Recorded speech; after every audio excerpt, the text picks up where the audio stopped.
afternoon, I'm Gerg Cahiles sitting in for May Rodriguez today on Newsfeed at noon. After skipping the previous hearing, cabinet officials are set to attend today's Senate probe into the arrest of former President Rodrigo Duterte. In a stunning U-turn, U.S. President Donald Trump announces a 3-month pause on his reciprocal tariffs except for China. King Charles make a historic speech to at least Parliament. And LeBron James becomes the first professional athlete to be honored with a Ken doll.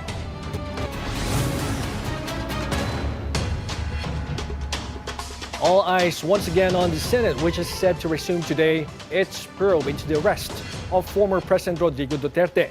Cabinet officials will attend the hearing after skipping the previous inquiry. For more on this, let's bring in Hannah T, who is monitoring developments at the Senate. Hannah, what can you tell us so far? Gerg, cabinet officials are expected to face questions on their role or lack thereof in the arrest of former President Rodrigo Duterte. Justice Secretary Jesus Crispin Remulla and Foreign Affairs Secretary Enrique Manalo are among those who confirmed their attendance. Also joining are Prosecutor General Richard Fadulion, who was earlier targeted by a subpoena request, and DMW Secretary Hans Leo Kakdak. Retired Supreme Court Justice Adolfo Azcuna is also attending. But Gerg, it's worth noting that there's no confirmation if CIDG Director Nicolas Torre, who led the March 11 arrest, will show up. Senate President Cheese Escudero earlier said his attendance is essential to clarify details of the arrest. In total, over a dozen officials are expected to appear at today's third hearing, led by Senator Amy Marcos. It can be recalled that cabinet officials skipped the last hearing, citing executive privilege, and Senator Amy then requested for subpoenas. Escudero facilitated talks with Malacanang and Senator Amy and says no subpoenas are needed. Gerg, the committee is also unsure if Vice President Sara Duterte will join today's probe. VP Sara previously said she's open to answering questions, particularly on the Hong Kong event, the last public appearance of the former president before the arrest, and her father's return to Manila. The Vice President returned to the Philippines this weekend after nearly a month of staying in The Hague, Netherlands for her father, but she did appear via Zoom in the first Senate probe. Gerg? Well, Hannah, what exactly are senators expecting to hear from these officials? Gerg, officials are expected to respond to Senator Amy's claims, particularly that ICC personnel visited the country last year to conduct a drug war investigation. She also claimed that documents were requested from the government, including autopsies and hospital records, despite the DOJ's insistence that they did not cooperate with the ICC. Another issue on the table is the private jet that took the former president to The Hague, Netherlands, and Senator Amy wants clarity on who owns it and if it had clearance. Back to you, Gerg. We'll be airing the hearing here on the Culinary News channel. Meantime, thank you for that report, Hannah T. Meanwhile, former President Duterte's legal team draws sharp criticisms over the proposal to limit the identification and representation of victims in his ICC case. Hannah T returns with this report. Mr. Kaufman's comments on the IDs of the victims comes from someone who obviously has no knowledge at all of the Philippine situation. That's according to Filipino ICC lawyer Attorney Joel Butuyan. In a defense filing dated April 7, Duterte's lead counsel Nicholas Kaufman asked the pretrial chamber to strictly require passports, national ID, or SSS-type documents to recognize victims. He warned that accepting barangay IDs, birth certificates, or sworn statements could open the door to fraud. These are out of touch and harsh, according to ICC Assistant to Counsel Attorney Cristina Conti. Most victims, according to Conti, are poor and do not possess the types of IDs being demanded. Butuyan adds the IDs being demanded are badges of wealth and privilege in the Philippines, and that Kaufman may be speaking from a place of privilege as a British citizen with access to state services unlike most Filipinos. Human rights groups say majority of those killed in Duterte's drug war came from impoverished urban communities, with a death toll estimated at over 30,000. Kaufman also objected to allowing private lawyers to represent victims individually. Instead, he asked the court to appoint only the Office of Public Counsel for Victims, a neutral body under the ICC. Kaufman claims multiple lawyers could delay proceedings and violate Duterte's right to a speedy trial. But Butuyan is against this, saying victims must have the say on who should speak for them. The debate strikes at the core of the ICC's victim participation process, a crucial part of the pre-trial stage. The court is expected to rule on the observations before the September 23 confirmation of charges hearing. Hannah T., Billionario News Channel.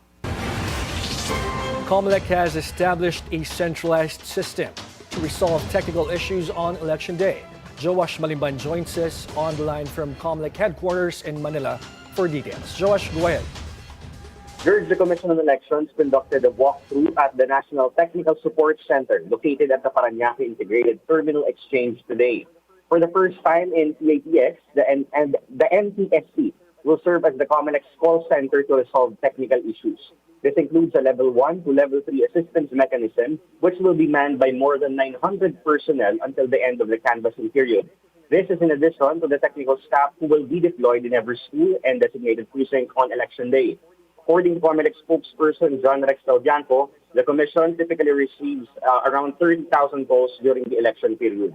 He added that the centralized system aims to ensure technical problems are handled through an efficient and fail-safe mechanism.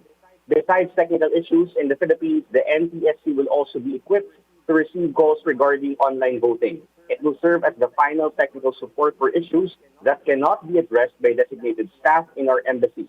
The building also houses the COMELEC Command Center, which will handle other election day concerns. This includes security and voter-related matters. A live-stream central monitoring system will also be established in the COMELEC building to track and address issues that may arise on Election Day. George. Joash, one question. Did they tell you why they chose the BITX as the venue for that command center? George, this is in coordination with authorities regarding certain agreements on where they will place this NTSC. In addition to that, they also placed a command center here in complementation to the command center that will be placed in Malacanang on Election Day. In according to this, they will be able to monitor more closely the security measures as well in the nearby centers that will house the transmission centers here in Parañaque and other cities in Metro Manila. George. All right, thank you. Joash Malimban reporting from Manila. More trouble for Pasig Congressional bet Ian Sia, who is facing massive backlash over a joke about single moms. Solo parents are now eyeing to sue him for oral defamation and violating the Safe Spaces Act. Here's the full story. Who the hell are you to say that to a solo parent mom? In particular, those who are menstruating. What are you trying to prove to yourself? You're a macho guy? Tami Malig is still angry at what she calls disrespect of lawyer Ian Sia towards solo parents like her. Sia is running for congressman in Pasig City. He recently made statements that sparked outrage among solo parents and women. Malig and other solo parents say Sia's behavior is unacceptable, especially from someone seeking public office. They're now preparing to sue him for oral defamation and violating the Safe Spaces Act. You cannot get away with that. You cannot get away with being bastos, being rude. The Safe Spaces Act, passed in 2019, bans all forms of gender-based harassments in public, schools, workplaces, and online. This includes catcalling, wolf whistling, sexist slurs, and repeated comments on someone's appearance. It also bans stalking, groping, sexual remarks, and asking for personal details repeatedly. Are normalizing violations against women and children and ganoon. At ang tindi ng violations mula sa pambabastos, mula doon sa reducing the women, body shaming. Yung para bang pagbabae ang katapat, parang hindi mo nakikita yung kakayanan ng babae. Ang nakikita mo na lang ay yung katawan. Violators may face 12 hours of community service, up to over 2 years in jail, and fines of up to 500,000 pesos. We have yet to get a comment from Sia on possible charges to be filed against him. Earlier, he apologized and blamed the viral video on the person who filmed and uploaded it. At least 2 Filipinos have been confirmed dead following the powerful earthquake in Myanmar nearly 2 weeks ago. The Department of Foreign Affairs says 2 more Filipinos remained unaccounted for. The death toll in the magnitude 7.7 tremor has surpassed 3,600. More than 5,000 were injured, while over 100 more remain missing. A businessman and his driver kidnapped nearly 2 weeks ago have been found dead in Rodriguez, Rizal, despite payment of ransom. The victim was identified as Bilyonario Anson Ke, owner of Ellison Steel. His driver, who was not yet been named, was found alongside him. Reports say the family paid over 100 million pesos in ransom, raising alarm over the brutality of the crime despite cooperation. The Filipino-Chinese Chamber of Commerce and Industry has expressed deep concern, calling for stronger protection for the business community.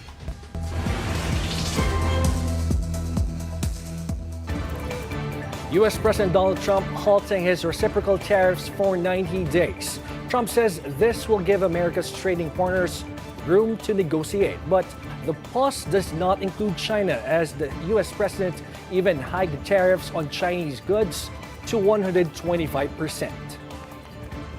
Want to hurt countries that don't need to be hurt, and they all want to negotiate. The only problem is, you can only do so many at one time. We want to do it right. We want to get it right. We want to take care of them, but we have to take care of our country. So, but this was something certainly we've been talking about for a period of time, and we decided to pull the trigger. And we did it today, and we're happy about it. Trump's tariffs rattled global markets, even America's own. But his tariff pause brought relief to investors worried about the impact of the trade war, with Wall Street surging on Wednesday. Royal news now. King Charles reaffirmed what he calls the deep friendship between the UK and Italy, as he becomes the first British monarch to address both houses of the Italian parliament. The king delivered part of his speech in Italian. He says Italy is close to his and the Queen's heart and vows to further strengthen their friendship. Our ties go back over 2 millennia to those ancient Roman visitors who arrived on our windswept shores. It was the Romans who gave Britons the idea of putting a king's head on coins. So I'm especially grateful to them. And we have benefited hugely from your influence over what we wear, what we drink, and what we eat. I can only hope you will forgive us for occasionally corrupting your wonderful cuisine. We do so, I promise you, with the greatest possible affection. So we are 2 peoples and 2 nations whose stories are deeply intertwined, including, of course, with that of our European continent. We are both, after all, European countries. King Charles also using his speech before Parliament to celebrate his 20th wedding anniversary with Queen Camilla. The British royal opened the session by mentioning the milestone in Italian. È molto importante per la regina e per me tornare in Italia per la nostra prima visita dopo l'incoronazione. Il momento è ancora più speciale per entrambe, dato che oggi ricorre anche il nostro 20° anniversario. Non stare rovinando la lingua di Dante.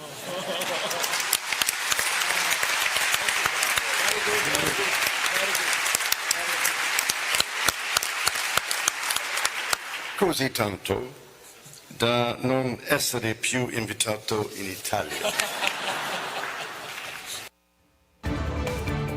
After his speech, Charles and Camilla visited the renowned cafe in Rome, where the Queen consort was even offered ice cream by the crowd. We just passed by. We came to eat some ice cream. And then we heard King Charles and Camilla were arriving to the area. So we waited for the king. And he was so amazing. And he was so polite. And he actually shook our hands. And he asked us where we were from. And I told him I was from Israel. And he took the time to say about everything that is going on in our country now and talk to me about it. And which was really amazing and exciting. And we were happy. It's a once-in-a-lifetime opportunity. Meanwhile, King Charles's youngest son is back in court in London. Prince Harry attended the final day of a hearing to appeal the government's decision to downgrade his police protection during visits to the UK. That's after he stepped down from his royal duties in 2020. Harry's lawyer told the court his life is at stake due to the changes to his security. The government's lawyers argued the bespoke approach had positive advantages from a security assessment point of view. We're taking a break. Still to come, LeBron James becomes the first professional athlete to be honored with a Ken doll. That and more when Newsfeed at Noon returns.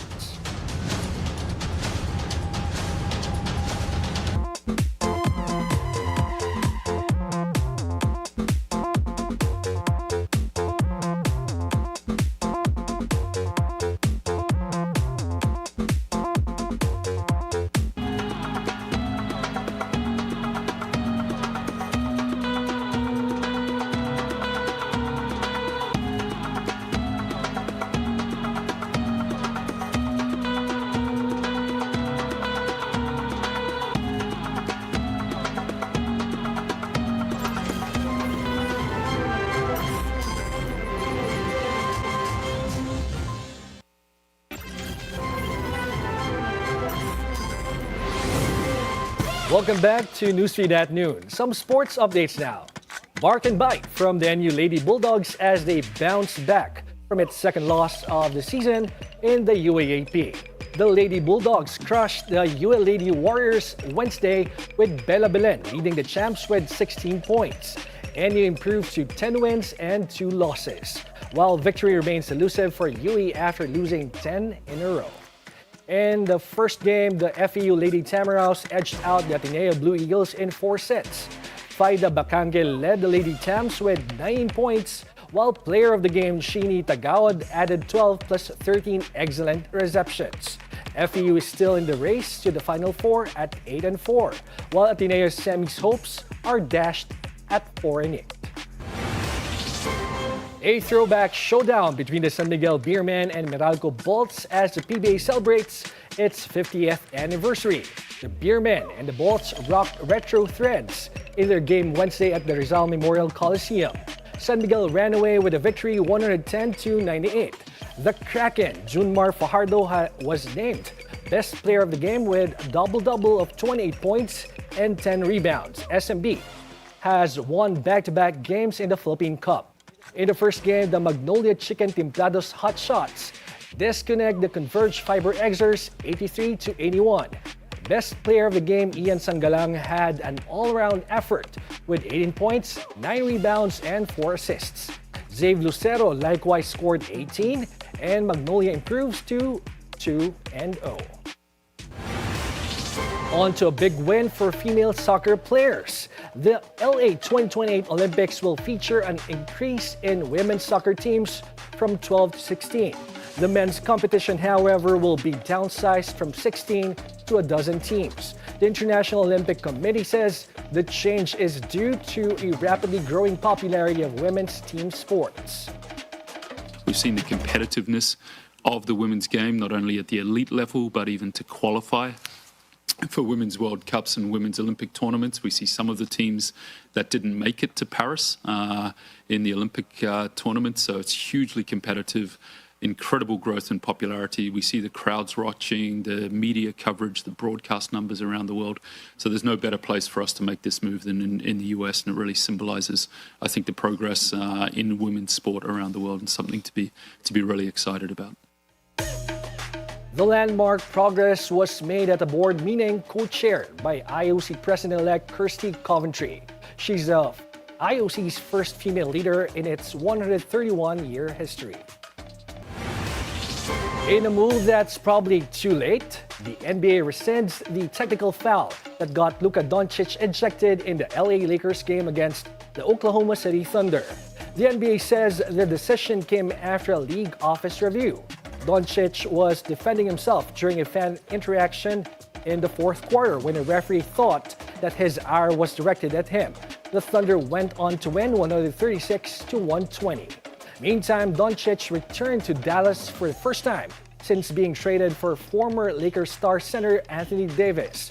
In February, Doncic teared up while watching a tribute video for him. The Lakers won over the Mavericks 112-97, officially clinching a spot in the playoffs. LeBron James makes history again, this time in the toy industry. The NBA's all-time leading scorer becomes the first professional athlete to be immortalized as a Ken doll by the toy company Mattel. The so-called Kenbester doll not only captures King James style, but also his height. It's standing 1 inch taller than the standard Ken doll. The doll costs $75 or over 4,000 pesos. Only up to 5,000 copies will be sold between April 14 and 19. In entertainment, two of the brightest contestants in the hit South Korean cooking competition Culinary Class Wars are in town to give Filipinos a taste of their creations. They are part of a pop-up in Makati along with Chef Patrick Go of Your Local. In an interview with our lifestyle host Marie Lozano, Chef Yong Sok Lee and Chef Ji Young Choi shared some about their philosophy as culinarians. Food doesn't have ideology. We all have a taste. All of us, we follow the tasty food. So I have a faith and a belief that my family food has a strong story and the taste. So just want to introduce not only North Koreans but also all Koreans include the family recipe which is from North Korea. So I don't separate it. It's like united Korean cuisine. I don't want to separate it, because we are all same people. She like to keep the old passion, and she tried not to change too much. She always maintain the quality and the story from the roots, and she always remember that. An update on the legal battle of disgraced Hollywood mogul Harvey Weinstein. He was back at Manhattan Criminal Court Wednesday as a judge sets the date of his retrial for April 15. The new inquiry comes after the New York Court of Appeals overturned his 2020 rape and sexual assault conviction. Last year, the court found the judge in the case committed error by admitting irrelevant testimony from several women. Weinstein, though, is still serving a 16-year prison sentence after being convicted on separate rape charges. Disney celebrates its 100th anniversary with an exhibit in Paris. From the company's early creations to current franchises, the exhibit offers fans an opportunity to discover more about Disney's heritage. It includes displays of costumes and paraphernalia from iconic films and musicals such as Cinderella, Snow White, and Lion King. The exhibit also explains the French roots of Walt Disney. His family originally came from France, from a little town in Normandy called Isigny-sur-Mer. That's where the name Disney comes from, the d'Isigny. And ever since then, the family moved from France to England and Ireland, Canada, and then finally to the United States. But it was founded here. That family is from France. Most of the art that's in this exhibition is original. The only pieces that are reproductions are those that are very fragile and can't travel, but there's a lot of original art and a few reproduced pieces. The exhibit runs until October 5. And in London, more than 300 jewels made by prestigious luxury goods company Cartier are going on display at V&A Museum. These include pieces worn by royals such as a flower brooch that the late Queen Elizabeth II wore at King Charles's wedding to Diana. There is also sapphire, yellow and rose gold wristwatch owned by former First Lady Jackie Kennedy. The exhibit opens on April 12. I think one of the special elements to Cartier is the timelessness of it. Historically, as a jewellery historian, I see how they've used lots of wonderful elements to come up with brilliant new ideas, but they've always pushed boundaries at every new point in history. They have a nod to their heritage today, yet they have come up with new jewels that really speak to the modern woman. And those are the news this hour. Stay tuned on the Culinary News channel as we will be airing live the Senate hearing into the arrest of former President Rodrigo Duterte. That's happening around 1 p.m. Meantime, I'm Gerg Cahiles sitting in for Mike Rodriguez. Good afternoon.